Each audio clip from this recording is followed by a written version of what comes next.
अध्याय 11 विराट रूप। अर्जुन ने कहा, आपने जिन अत्यंत गुह्य आध्यात्मिक विषयों का मुझे उपदेश दिया है, उसे सुनकर अब मेरा मोह दूर हो गया है। हे कमल नयन, मैंने आपसे प्रत्येक जीव की उत्पत्ति तथा लय के विषय में विस्तार से सुना है और आपकी अक्षय महिमा का अनुभव किया है। हे पुरुषोत्तम, हे परमेश्वर, यदि आपको मैं अपने समक्ष आपके द्वारा वर्णित आपके वास्तविक रूप में देख रहा हूँ, किंतु मैं यह देखने का इच्छुक हूँ कि आप इस दृश्य जगत में किस प्रकार प्रविष्ट हुए हैं। मैं आपके उसी रूप का दर्शन करना चाहता हूँ। हे प्रभु, हे योगेश्वर, यदि आप सोचते हैं कि मैं आपके विश्व रूप को देखने में समर्थ हो सकता हूँ, तो कृपा करके मुझे अपना असीम विश्व रूप दिखलाइए। भगवान ने कहा, हे अर्जुन, हे पार्थ, अब तुम मेरे ऐश्वर्य को सैकड़ों हजारों प्रकार के दैवी तथा विविध रंगों वाले रूपों को देखो। हे भारत, लो, तुम आदित्यों, वसुओं, रुद्रों, अश्विनी कुमारों तथा अन्य देवताओं के विभिन्न रूपों को यहाँ देखो। तुम ऐसे अनेक आश्चर्यमय रूपों को देखो जिन्हें पहले किसी ने ना तो कभी देखा है ना सुना है। हे अर्जुन, तुम जो भी देखना चाहो उसे तत्क्षण मेरे इस शरीर में देखो। तुम इस समय तथा भविष्य में भी जो भी देखना चाहते हो उसको यह विश्व रूप दिखाने वाला है। यहाँ एक ही स्थान पर चर अचर सब कुछ है, किंतु तुम मुझे अपनी इन आंखों से नहीं देख सकते, अतः मैं तुम्हें दिव्य आंखें दे रहा हूँ। अब मेरा योग ऐश्वर्य को देखो। संजय ने कहा, हे राजा, इस प्रकार कहकर महायोगेश्वर भगवान ने अर्जुन को अपना विश्व रूप दिखलाया। अर्जुन ने इस विश्व रूप में असंख्य मुख, असंख्य नेत्र तथा असंख्य आश्चर्यमय दृश्य देखे। यह रूप अनेक दैवी आभूषणों से अलंकृत था और अनेक दैवी हथियार उठाए हुए था। यह दैवी मालाएं तथा वस्त्र धारण किए थे और उस पर अनेक दिव्य सुगंधियां लगी थी। सब कुछ आश्चर्यमय, तेजमय, असीम तथा सर्वत्र व्याप्त था। यदि आकाश में हजारों सूर्य एक साथ उदय हो तो उनका प्रकाश शायद परम पुरुष के इस विश्वरूप के तेज की समता कर सके। उस समय अर्जुन भगवान के विश्व रूप में एक ही स्थान पर स्थित हजारों भागों में विभक्त ब्रह्मांड के अनंत अंशों को देख सका। तब मोहग्रस्त एवं आश्चर्यचकित रोमांचित हुए अर्जुन ने प्रणाम करने के लिए मस्तक झुकाया और वह हाथ जोड़कर भगवान से प्रार्थना करने लगा। अर्जुन ने कहा, हे भगवान कृष्ण, मैं आपके शरीर में सारे देवताओं तथा अन्य विविध जीवों को एकत्र देख रहा हूँ। मैं कमल पर आसीन ब्रह्मा, शिवजी तथा समस्त ऋषियों एवं दिव्य सर्पों को देख रहा हूँ। हे विश्वेश्वर, हे विश्वरूप, मैं आपके शरीर में अनेकानेक हाथ, पेट, मुंह तथा आंखें देख रहा हूँ, जो सर्वत्र फैले हैं और जिनका अंत नहीं है। आप में न अंत दिखता है, न मध्य और न आदि। आपके रूप को उसके चकाचौंध के कारण देख पाना कठिन है, क्योंकि वह प्रज्वलित अग्नि की भांति अथवा सूर्य के अपार प्रकाश की भांति चारों ओर फैल रहा है। तो भी मैं इस तेजोमयी रूप को सर्वत्र देख रहा हूँ, जो अनेक मुकुटों, गदाओं तथा चक्रों से विभूषित है। आप परम आद्य ये वस्तु हैं। आप इस ब्रह्मांड के परम आश्रय हैं। आप अव्यय तथा पुराण पुरुष हैं। आप सनातन धर्म के पालक भगवान हैं, यही मेरा मत है। आप आदि, मध्य तथा अंत से रहित, आपका यश अनंत है। आपकी असंख्य भुजाएं हैं और सूर्य चंद्रमा आपकी आंखें हैं। मैं आपके मुख से प्रज्वलित अग्नि निकलते और आपके तेज से इस संपूर्ण ब्रह्मांड को जलाते हुए देख रहा हूँ। यद्यपि आप एक हैं, किंतु आप आकाश तथा सारे लोकों एवं उनके बीच के समस्त आकाश में व्याप्त हैं। हे महापुरुष, आपके इस अद्भुत तथा भयानक रूप को देख के सारे लोग भयभीत हैं। देवों का सारा समूह आपकी शरण ले रहा है और आप में प्रवेश कर रहा है। उनमें से कुछ अत्यंत भयभीत होकर हाथ जोड़े आपकी प्रार्थना कर रहे हैं। महर्षियों तथा सिद्धों के समूह कल्याण हो कहकर वैदिक स्तोत्रों का पाठ करते हुए आपकी स्तुति कर रहे हैं। शिव के विविध रूप आदित्य गण, वसु, साध्य, विश्व वे देव, दोनों अश्विनी कुमार, मरुद गण, पितृगण, गंधर्व, यक्ष, असुर तथा सिद्ध देव आपकी आश्चर्यपूर्वक देख रहे हैं। हे महाबाहु, आपके इन अनेक मुख, नेत्र, बाहु, जांग, पांव, पेट तथा भयानक दांतों वाले विराट रूप को देखकर देवतागण सहित सभी लोग अत्यंत विचलित हैं और उन्हीं की तरह मैं भी हूँ। हे सर्वव्यापी विष्णु, नाना ज्योतिर्मय रंगों से युक्त आपको आकाश का स्पर्श करते मुख फैलाए तथा बड़ी बड़ी चमकती आंखें निकाले देखकर भय से मेरा मन विचलित है। मैं ना तो धैर्य धारण कर पा रहा हूँ, न मानसिक संतुलन भी ही पा रहा हूँ। हे देवेश, हे जगन निवास, आप मुझ पर प्रसन्न हो। मैं इस प्रकार से आपके प्रलयाग्नि स्वरूप मुखों को तथा विकराल दांतों को देखकर अपना संतुलन नहीं रख पा रहा हूँ। मैं सब ओर से मोहग्रस्त हो रहा हूँ। धृतराष्ट्र के सारे पुत्र अपने समस्त सहायक राजाओं सहित तथा भीष्म, द्रोण, कर्ण एवं हमारे प्रमुख योद्धा भी आपके विकराल मुख में प्रवेश कर रहे हैं।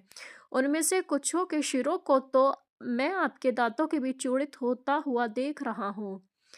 जिस प्रकार नदियों की अनेक तरंगे समुद्र में प्रवेश करती हैं, उसी प्रकार ये समस्त महान योद्धा भी आपके प्रज्वलित मुखों में प्रवेश कर रहे हैं। मैं समस्त लोगों को पूर्ण वेग से आपके मुख में उसी प्रकार प्रविष्ट होते हुए देख रहा हूँ, जिस प्रकार पतंगे अपने विनाश के लिए प्रज्वलित अग्नि में कूद पड़ते हैं। हे विष्णु, मैं देखता हूँ कि आप अपने प्रज्वलित मुखों से सभी दिशाओं के लोगों को निकल रहे हैं। आप सारे ब्रह्मांड को अपने तेज से आपूरित करके अपनी विकराल झुलसती किरणों सहित प्रकट हो रहे हैं। हे देवेश, कृपा करके मुझे बतलाइए कि इतने उग्र रूप में आप कौन हैं। मैं आपको नमस्कार करता हूँ, कृपया करके मुझ पर प्रसन्न हो। आप आदि भगवान हैं। मैं आपको जानना चाहता हूँ, क्योंकि मैं नहीं जान पा रहा हूँ कि आपका प्रयोजन क्या है। भगवान ने कहा, समस्त जगतों को विनष्ट करने वाला काल मैं हूँ, और मैं यहाँ समस्त लोगों का विनाश करने के लिए आया हूँ। तुम्हारे पांडवों के सिवा दोनों पक्षों के सारे योद्धा मारे जाएंगे। अतः उठो, लड़ने के लिए तैयार हो और यश अर्जित करो। अपने शत्रुओं को जीतकर संपन्न राज्य का भोग करो। ये सब मेरे द्वारा पहले ही मारे जा चुके हैं। और हे सैव्य साची, तुम तो युद्ध में केवल निमित्त मात्र हो सकते हो।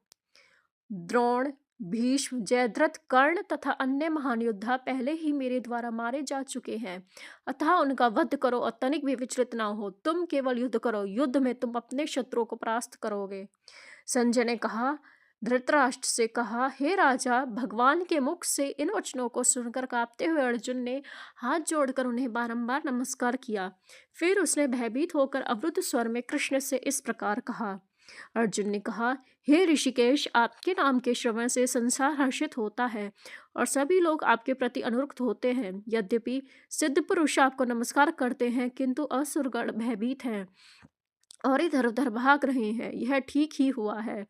हे महात्मा, आप ब्रह्मा से भी बढ़कर हैं, आप आदि सृष्टा हैं, तो फिर आपको सादर नमस्कार क्यों ना करें। हे अनंत, हे देवेश, हे जगन निवास, आप परम स्रोत, अक्षर, कारणों के कारण तथा इस भौतिक जगत के परे हैं। आप आदिदेव, सनातन पुरुष तथा इस दृश्य जगत के परम आश्रय हैं। आप सबको जानने वाले हैं और आप ही सब कुछ हैं जो जानने योग्य हैं। आप भौतिक गुणों से परे परम आश्रय हैं। हे अनंत रूप, यह संपूर्ण दृश्य जगत आपसे व्याप्त है। आप वायु हैं तथा परम नियंता हैं। आप अग्नि हैं, जल हैं तथा चंद्रमा हैं। आप आदि ब्रह्मा हैं और आप पितामह हैं। अतः आपको 1000 बार नमस्कार है और पुनः नमस्कार है। आपको आगे पीछे तथा चारों ओर से नमस्कार है। हे असीम शक्ति, आप अनंत पराक्रम के स्वामी हैं। आप सर्वव्यापी हैं, अतः आप सब कुछ हैं। आपको अपना मित्र मानते हुए मैंने हठपूर्वक आपको हे कृष्ण, हे यादव, हे सखा जैसे संबोधन से पुकारा है, क्योंकि मैं आपकी महिमा को नहीं जानता था। मैंने मूर्खतावश या प्रेमवश जो भी किया है, कृपया उसके लिए मुझे क्षमा कर दें। यही नहीं, मैंने कई बार आराम करते समय एक साथ लेटते हुए या साथ साथ खाते या बैठते हुए, कभी अकेले तो कभी अनेक मित्रों के समक्ष आपका अनादर किया है। हे अच्युत, मेरे इन समस्त अपराधों को क्षमा करें। आप इस जड़ तथा अचर संपूर्ण दृश्य जगत के जनक हैं। आप परम पूज्य महान आध्यात्मिक गुरु हैं। ना तो कोई आपके तुल्य है, नहीं कोई आपके समान हो सकता है। हे अतुल शक्ति वाले प्रभु, भला तीनों लोकों में आपसे बढ़कर कोई कैसे हो सकता है। आप प्रत्येक जीव द्वारा पूजनीय भगवान हैं। अतः मैं गिरकर सादर प्रणाम करता हूँ और आपकी कृपा की याचना करता हूँ। जिस प्रकार पिता अपने पुत्र की कठिनाई सहन करता है, या मित्र अपने मित्र की धृष्टा सह लेता है, या प्रिय अपनी प्रिया का अपराध सहन कर लेता है, उसी प्रकार आप कृपा करके मेरी त्रुटियों को सहन कर लें। पहले कभी ना देखे गए आपके विराट रूप का दर्शन करके मैं पुलकित हो रहा हूँ, किंतु साथ ही मेरा मन भयभीत हो रहा है। अतः आप मुझ पर कृपा करें और हे देवेश, हे जगन निवास, अपना पुरुषोत्तम भगवत स्वरूप पुनः दिखाएं।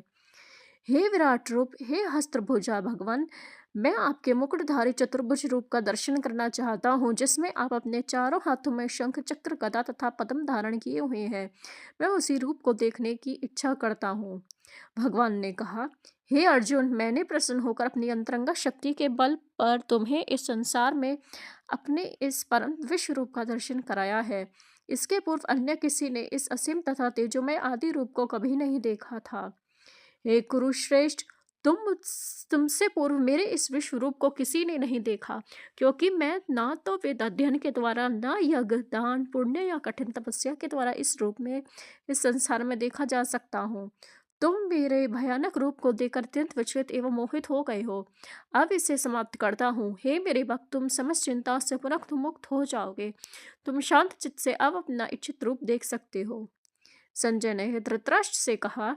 अर्जुन से इस प्रकार कहने के बाद भगवान कृष्ण ने अपना असली चतुर्भुज रूप प्रकट किया और अंत में 2 भुजाओं वाला रूप प्रदर्शित करके भयभीत अर्जुन को धैर्य बंधाया। जब अर्जुन ने कृष्ण को उनके आदि रूप में देखा तो कहा, हे जनार्दन, आपके इस अति सुंदर मानवीय रूप को देखकर मैं अब स्थिर चित्त हूँ और मैं अपनी प्राकृत अवस्था प्राप्त कर ली है। श्री भगवान ने कहा, हे अर्जुन, तुम मेरे जिस रूप को इस समय देख रहे हो उसे देख पाना अत्यंत दुष्कर है। यहाँ तक कि देवता भी इस अत्यंत प्रिय रूप को देखने की ताक में रहते हैं। तुम अपने दिव्य नेत्रों से जिस रूप का दर्शन कर रहे हो उसे ना तो वेदोध्ययन से, ना कठिन तपस्या से, ना दान से, ना पूजा से ही जाना जा सकता है। कोई इन साधनों के द्वारा मुझे मेरे रूप में नहीं देख सकता। हे अर्जुन, केवल अनन्य भक्ति द्वारा मुझे उस रूप में समझा जा सकता है जिस रूप में मैं तुम्हारे समक्ष खड़ा हूँ, और इसी प्रकार मेरा साक्षात दर्शन भी किया जा सकता है। केवल इसी विधि से तुम मेरे ज्ञान के रहस्य को पा सकते हो। हे अर्जुन, जो व्यक्ति सकाम कर्मों तथा मनोधर्म के कर्मश से मुक्त होकर मेरी शुद्ध भक्ति में तत्पर रहता है, जो मेरे लिए ही कर्म करता है, जो मुझे ही जीवन लक्ष्य समझता है और जो प्रत्येक जीव से मैत्री भाव रखता है, वह निश्चय ही मुझे प्राप्त करता है। धन्यवाद। हरे कृष्ण।